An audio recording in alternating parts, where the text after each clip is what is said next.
So in the Eclipse platform, there will be a lot of things that we'll be doing the ABAP programming in the Eclipse platform.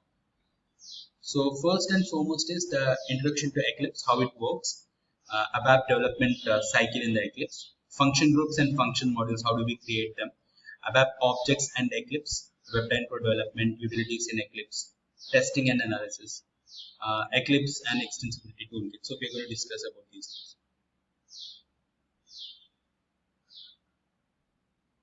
So basically, the classical database that we have, which we were using, could have been any database. Like it could have been an Oracle database, it could have been an SQL database, any kind of a database. If we can connect to that classical database only through SAP GUI. But when it comes to HANA database, the HANA database can be accessed in two ways. One is with the SAP GUI and with the Eclipse. Now, in the Eclipse platform, we will have two things. One is the ABAP development perspective. These are called perspectives. ABAP development perspective, and then we have the HANA Studio perspective as well. So we're going to connect to the server through these two ways. Like either it can be from SAP HANA Studio perspective or from ABAP development perspective, we can connect to the HANA database. Now, if we have this ABAP development, it can go and process through the application server, ABAP application server. But when it comes to HANA Studio, it directly talks to the database. When it talks to the database directly, the HANA Studio cannot understand normal ABAP. So HANA Studio can understand only the SQL code, because the database actually, whatever HANA database that we have here, runs only on SQL code. I mean, like you can write only SQL code in the HANA database. You cannot do anything else. Like you cannot write ABAP program because it directly goes and talks to the HANA database. But when it comes to the ABAP code that you write in the Eclipse platform will go through the NetViewer and then it gets connected to the HANA Studio.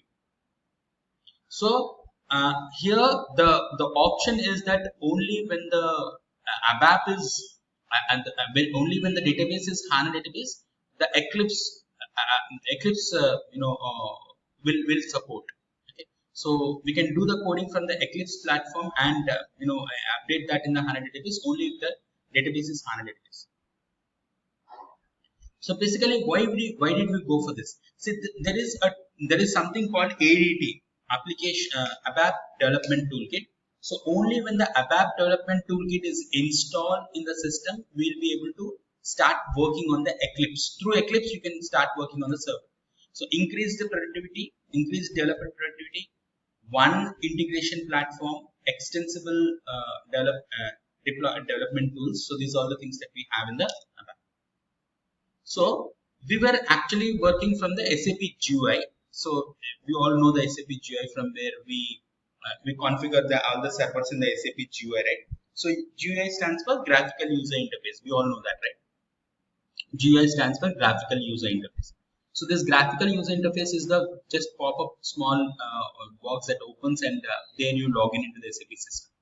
So now the replacement of SAP GUI is Eclipse. Install the Eclipse and connect to the server. So here in the application server, if you see the application server, we'll have the ABAP workbench and repository. So whether you do it from Eclipse or from GUI, it goes and connects to the same database in the backend. So how do we actually install Eclipse? Just in case if you have to install it in your system, and if it is not there, you have to go into the eclipse.org, www.eclipse.org, and there you have to download this Eclipse Kepler, and you need to download that, install, and you can also do that from the support.sap.swc. And then once you download that, you have to update the SAP update server. But here you need to install few patches which will be available in the SAP Software Download Center. Only when you download these patches, we will be able to start working on the Eclipse from ABAP in the Eclipse platform. So there are two things here. Now you're going to install the Eclipse from the eclipse.org official site of Eclipse, and then you're going to install few patches to start working on the ABAP on the Eclipse platform.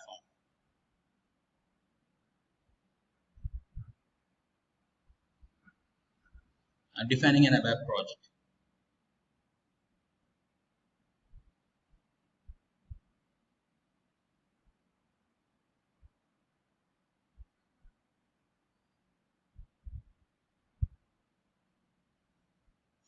So you can create a project. Basically, what the project decides is the project decides which server are you going to hit.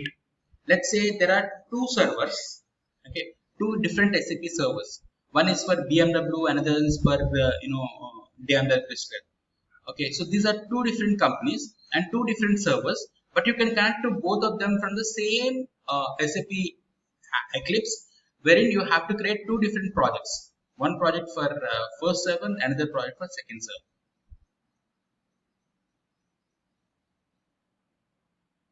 So we've got this repository database, and you can actually connect to directly to the SAP ABAP layer, or you can go and connect to it through the Eclipse layer. So Eclipse layer actually helps us to do certain things. Like the first user is only accessing through the SAP application server.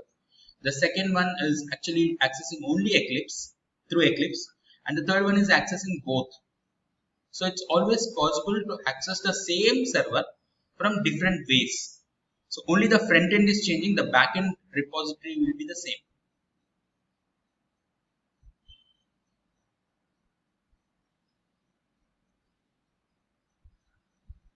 So we create a project here. So when you go to the ABAP perspective, we need to go and create a ABAP related project. So once you create a project, you establish a link with the server. So once you create it, you will establish a link with the server, and that's how we do it. So once we establish the link with the server, you can log in into the server through the same credentials which you are using from the SAP GUI. Same credentials, and we can do it. So we have got this Eclipse client, and we have the developer, and we have the ABAP backend REST services.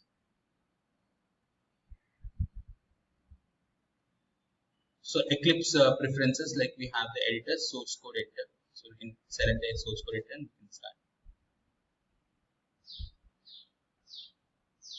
So once you create a project, inside the project you can create the packages. As we all know, the default package will be $tmp. It's a local object, and you can also go ahead and do it from there. We can create our own package, and in that package you can start working.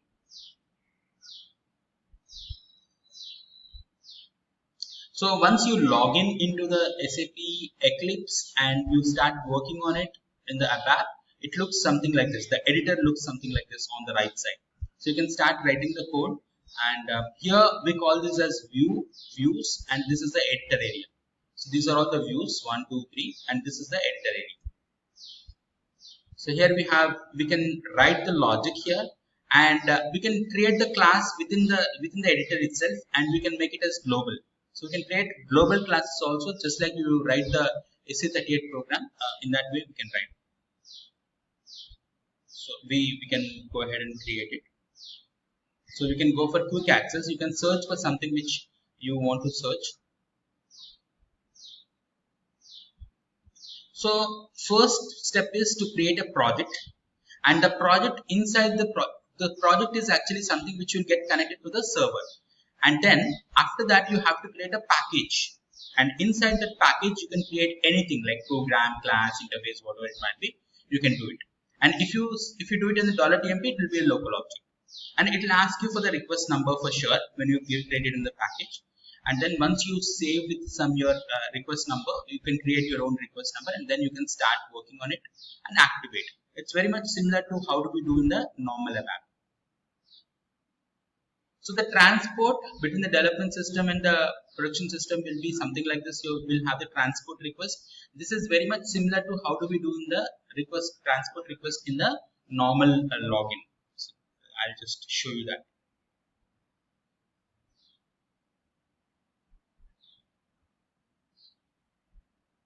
So keyword completion, you all already have experienced it.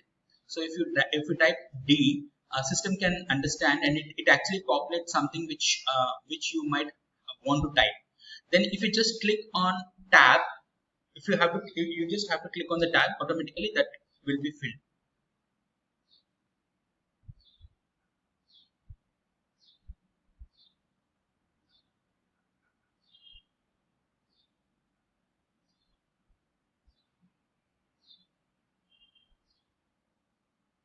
So if you want to debug a program, set a breakpoint and debug it, you can do it by using this option of debug area. So we'll have this. So this is something which is a call stack. You can select that. You can set a breakpoint, and you can also see everything on the same screen. Everything will be seen in the same screen when you set a breakpoint and you can execute it. This is a debugger perspective. How it looks like how the debugger looks like is what we have seen. So the look and feel has been changed. So wherever you see exclamatory mark, a red color exclamatory mark, it means that there is some issue here, some error here.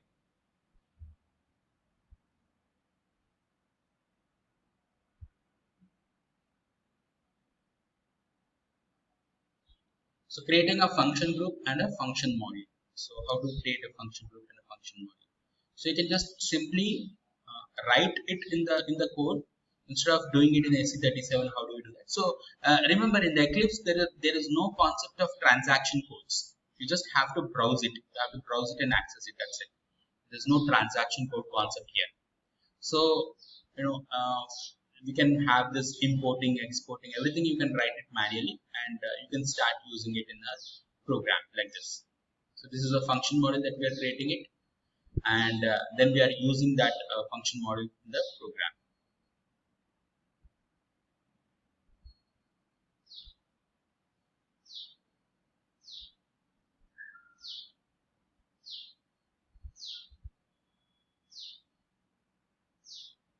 So how does it look like to create data elements and domains in the ABAP data screeners, like in the Eclipse screeners? It looks something like this. So you have to just right click on the left side, and you can create this data elements and all.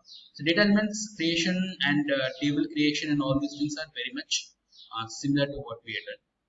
So you can actually write the code to create the structure. So instead of creating it in the SE11, we go and create it, right? You can actually write the logic and then execute it, and it works.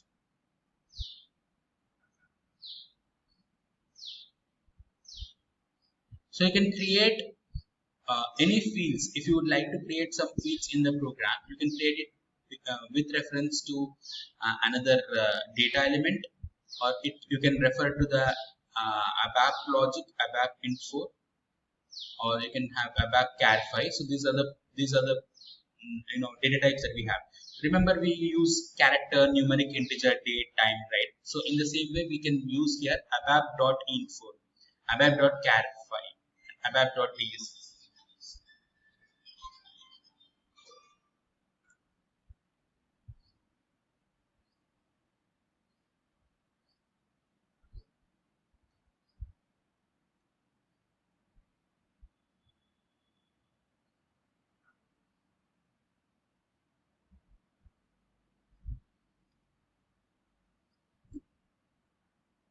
Okay, so here we can go for reference to object, or you can directly create a structure with reference to the table, database table. And we have the internal table. We can refer to existing in internal table, like LVC underscore T underscore FCAT is a existing internal table.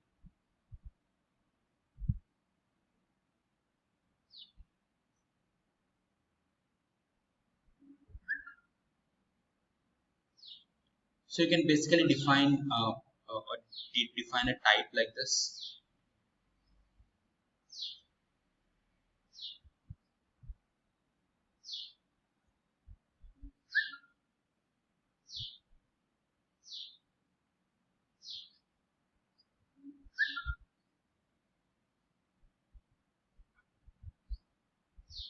Core data services, single table view.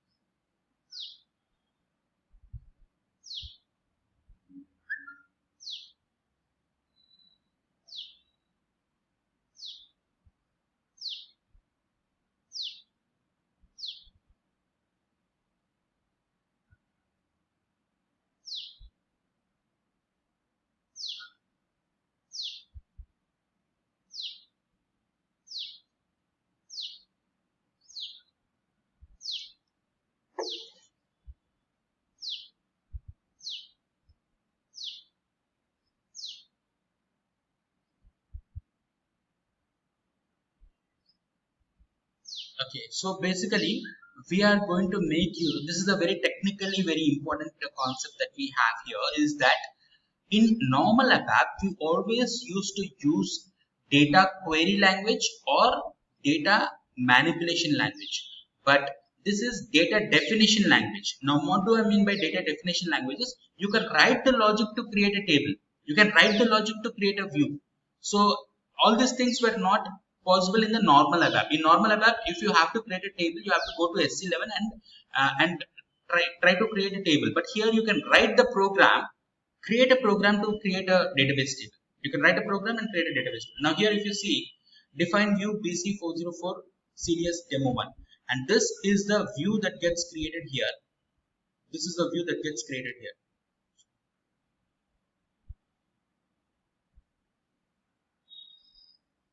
A CDS view is something like core data services view, and the core data services view actually connects, it actually can create a table or a view. Basically a CDS view, a view gets created, and in this you are joining the two tables SBook and SBook and SCustom and SBook. So these are the things that we have, and we can go ahead.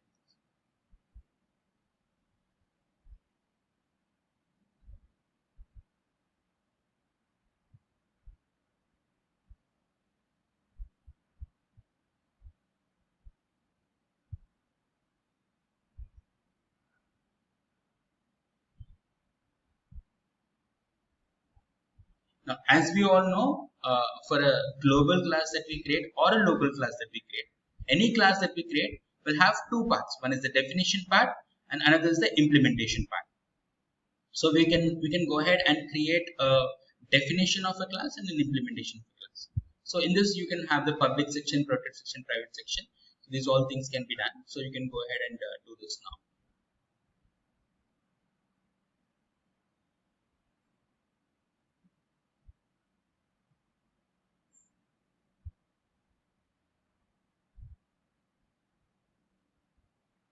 So you can create a class, and the moment you create a class, automatically all these options will appear there.